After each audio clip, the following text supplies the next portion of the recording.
Good morning! Welcome to my simple vlog. Ganda ng kangkong, fresh na fresh. Lalahok natin sa ating nilaga na karne. Tapos, ating itatanim yung pinakapuno niyan.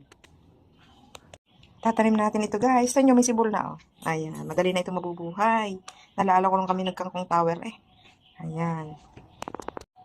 At ito naman ang ating isasahog sa ating nilaga. Ayan, fresh na fresh ang kangkong. Bababad natin. May init na din yung mamaya. Oo nga, pwede na nga taniman. At ito na po ang ating kangkong. Itatanim na natin at hukay na yung mister ko. Ayan, konti lang naman siya. Pero marami, alam ko ito, maraming idadahon yan. Ayan, ready na itanim. Ayan, mabilis lang to. Sayang naman ang lupang yun. Yun ay tinaniman namin ng pechay, hindi siya nabuhay kasi yun ay luma ng mga buto-buto ng pechay noon. Ayan guys. Tapos na.